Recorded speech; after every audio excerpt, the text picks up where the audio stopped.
Bunda Haja Atik Irawati selaku pemangku manati pada malam hari ini senantiasa segala hajat, segala keinginannya, dan segala apapun yang ada tersulit dalam hatinya untuk kebaikan diberkahi oleh Allah Subhanahu wa taala dengan keberkahan daripada guru agung kita semua. Ikhwan wal akhwat di seluruh dunia yang sedang menempuh hakikat kesucian jiwa rahimakumullah. Dalam Ramadan ke-9 ini, di dalam bulan Jumadil Ula, ada 3 huruf alif di dalam huruf bulan Jumadil Ula. Yang pertama adalah Al-Ihsan, yang kedua adalah Al-Ikhlas, yang ketiga adalah Al-Istiqomah. Bisa kita gambarkan bahwasannya Al-Ihsan adalah sifat, ahsana yusinu ihsanan adalah sifat, dan Al-Ikhlas itu adalah kalimat yang memang harus dipegang, dan Al-Istiqomah adalah pekerjaan pengamalan yang akan kita lakukan. Bila mana seseorang ikhwan atau para pecinta kesucian jiwa menjalankan ritme dalam 3 alif di bulan ini, maka sesungguhnya mereka adalah orang sufi. Yang pertanyaannya, siapakah sebenarnya orang sufi tersebut?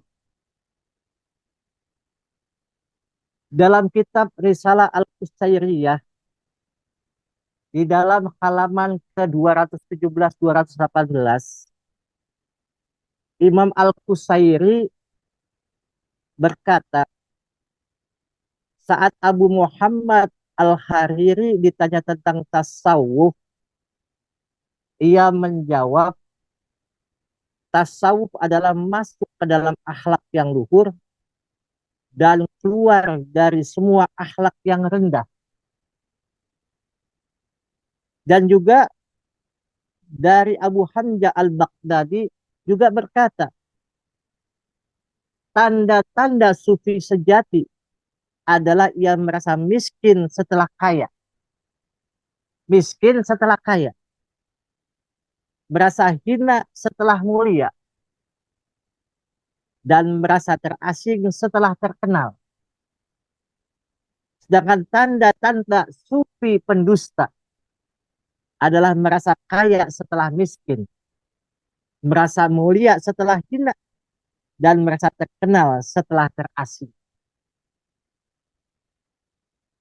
Ini yang sering diucapkan oleh guru agung kita semua. Abah mah tidak mau apa-apa, tidak tahu apa-apa, tidak ingin apa-apa. Yang dimaui oleh Abah adalah pangersa guru agung Abah Ano.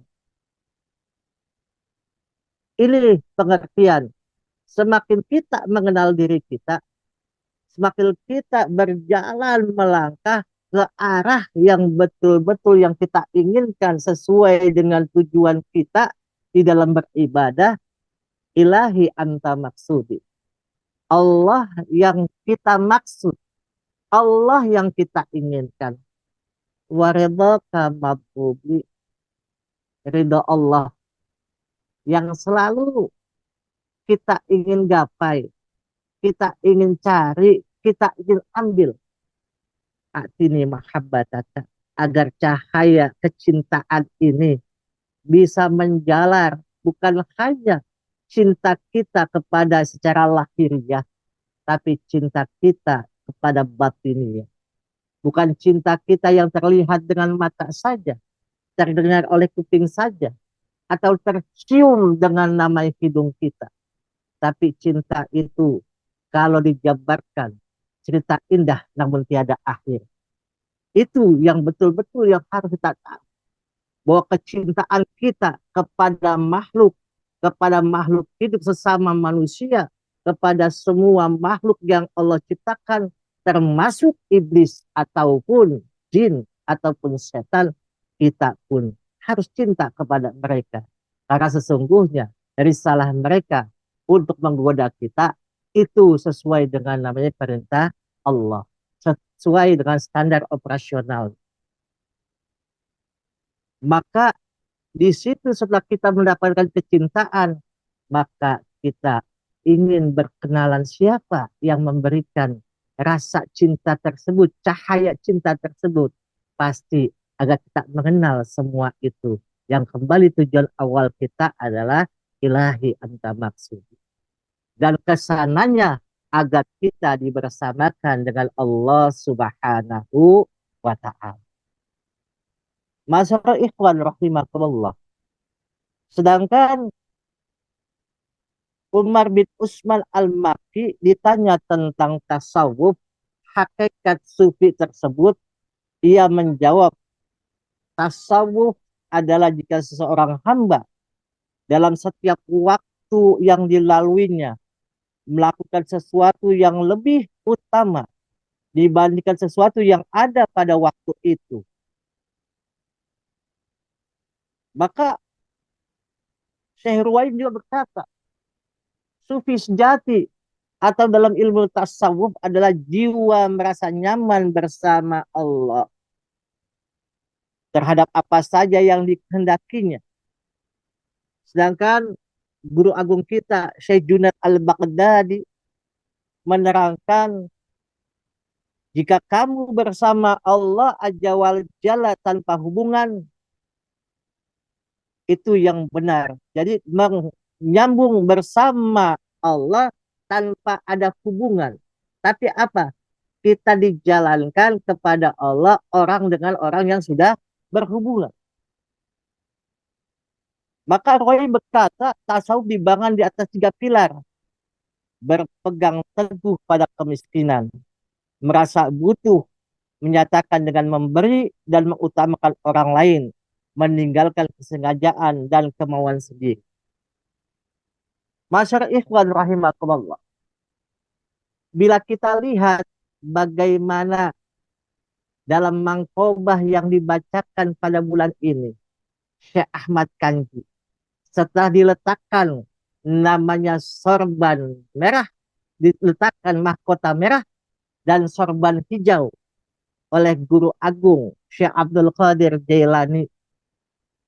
Di situ terlihat bahwasannya ada kata-kata yang mulia yang dikeluarkan oleh guru agung kita, yang sejatinya mahkota yang sampai di kepalanya, sorban yang ada di pundaknya itu adalah penjabaran talqin ta'lam qaf ya'nun yang diberikan dengan mahkota merah itu zikir jahar karena membakar dengan kalimat la ilaha illallah dengan namanya yaminan wasimalan dengan kanan kiri. Begitu pula sorban hijau, hijau dengan pandangan itu, pandangan keindahan yang senantiasa menyepi dalam diri kita, di dalam letakkan jantung kita yang selalu bersama.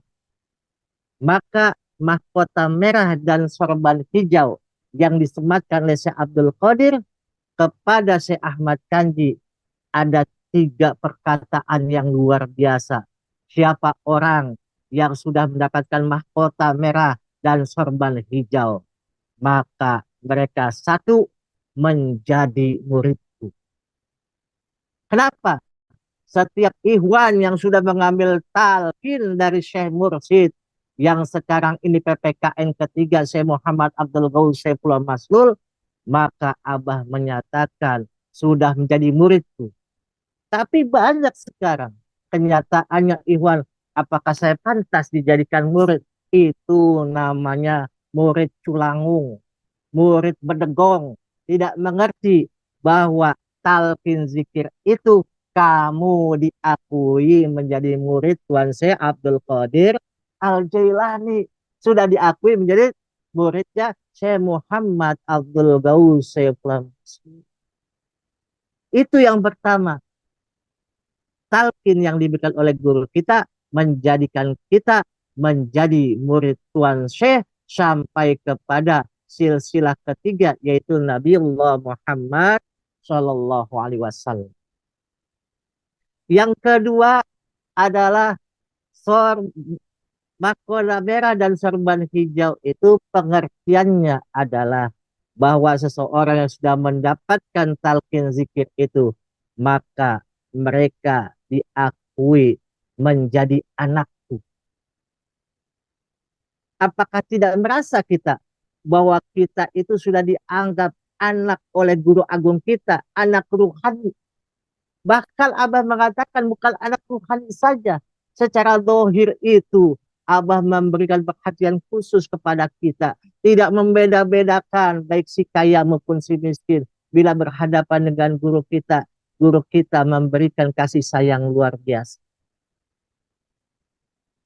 Kita sudah diakui anak, tapi kadang-kadang kita sebagai anak banyak yang ngelawan, banyak yang tidak mematuhi aturan.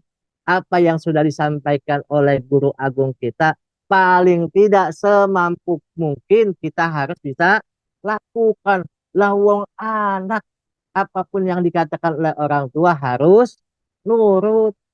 Kalau tidak nurut, pasti ada hal-hal buruk di belakang. Contoh yang pasti, ini cerita diri pribadi saya sendiri. Dikata saya melawan waktu saya kecil. Melawan orang tua. Kamu jangan namanya ke lapangan. Jangan main bola. Nanti kamu berantem. Tapi saya tidak mengindahkan. Dan ternyata apa yang terjadi. Betul. Di situ ada tawuran. Dan mata saya ketak-ketak dengan batu yang dilemparkan oleh lawan saya. Ini menandakan. Kalau bahasa adu lughatan.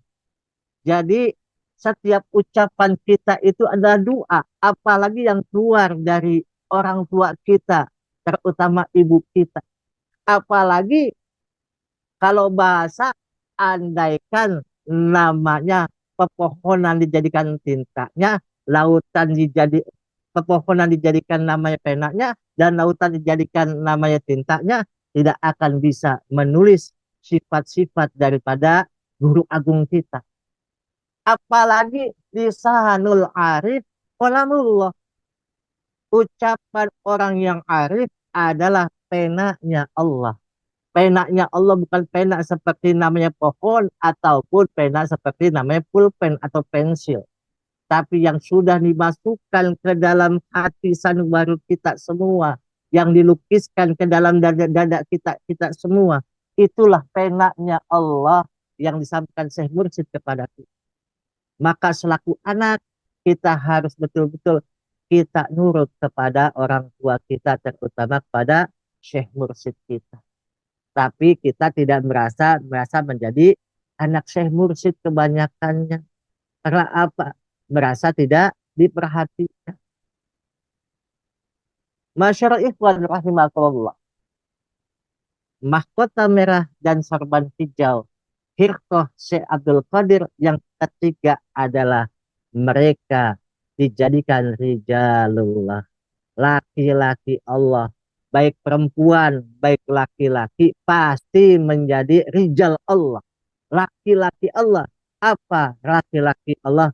Rijalullah tulhihim tijaratun ala bayun ang zikrillah.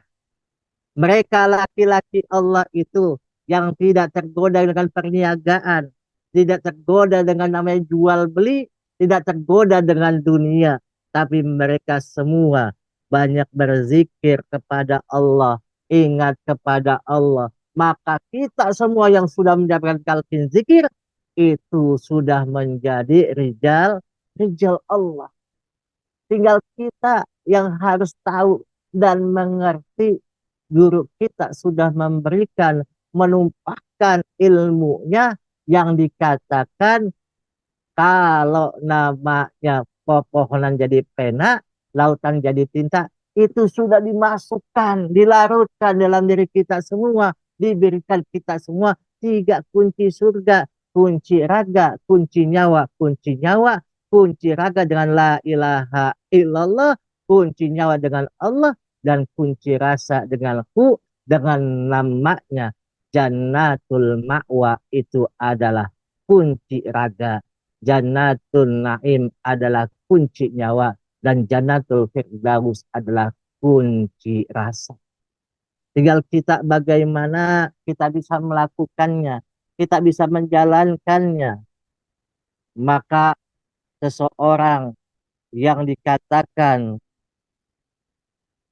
menjadi orang-orang yang salik, yang sudah mendapatkan firqah keberkahan dari Allah dengan kemuliaan kolam Allah yang dilontarkan dari lisan hati Syekh Mursyid yang disampaikan kepada kita, maka kita semua sudah menjadi hamlul Quran aulia Allah. Membawa Al-Quran adalah aulia Allah, tapi tidak boleh kaku. Jadi kita sudah menjadi pembawa Al-Quran di dalam dada-dada kita. Bergetar hati kita dimanapun kita berada. Baik lagi sepi, rame, baik lagi namanya berdiri, duduk, maupun berbaring. Kita semua sudah membawa kalimatnya, sudah membawa Al-Quran di dalam diri. Semoga Allah berikan kepada kita orang-orang yang betul-betul menerima sesuatu itu dengan kebaikan, dengan keikhlasan, dan kita bisa menjalankan dengan keistiqomahan. Semoga Allah berkahi semuanya, segalanya, selamanya. Mohon maaf. Wallahul muwafiq ila aqwamit thoriq. Wassalamualaikum warahmatullahi wabarakatuh.